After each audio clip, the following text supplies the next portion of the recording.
দীর্ঘ ৩৬ বছর পর আমাদের চাকসু নির্বাচন হতে যাচ্ছে। তো সেই হিসেবে আমরা আসলে যে অনেক বছর পর যেহেতু নির্বাচন হচ্ছে, নির্বাচন যেন একটা সুষ্ঠু নির্বাচন হয়। তো আমরা চাচ্ছি যে অবশ্যই, শুধু আমি না, ব্যক্তিগতভাবে সবাই চাচ্ছে যে অবশ্যই একটা সুষ্ঠু নির্বাচন হোক।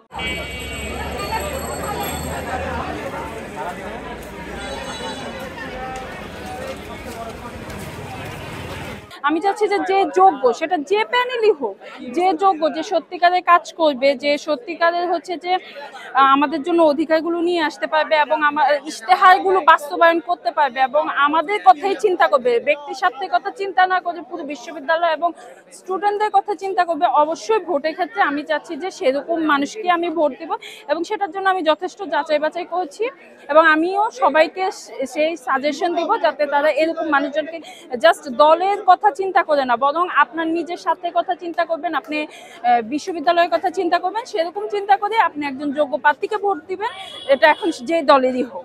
কোনো প্যানেল ভিত্তিক বা দল ভিত্তিক আসলে ভোট দেওয়া উচিতও না। আমি নিজেও এটা দিব না, কারণ আমার মতে যোগ্য প্রার্থীকে নির্বাচন করা উচিত। যে প্রার্থী আমাদের জন্য কাজ করবে বা আমাদের উন্নয়নে কাজ করবে, সেরকম প্রার্থীকে নির্বাচন করে তাকে ভোট দেওয়া উচিত। আমরা নির্বাচন চাচ্ছি কোনো ধরনের পক্ষপাতিত্ব থাকবে না, যেখানে কোনো দল মত নির্বিশেষে সকলের প্রতি সমানভাবে দেখা হবে।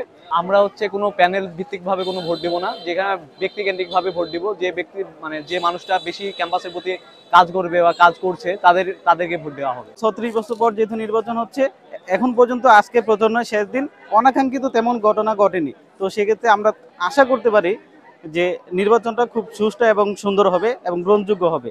যেহেতু দুইটা দল আছে, এদের কাছে আমার প্রত্যাশা থাকবে নির্বাচনের ফলাফল যেমনই আসুক আপনারা মেনে নিন এবং সুস্থ ক্যাম্পাস গড়ার জন্য আপনারা কাজ করুন।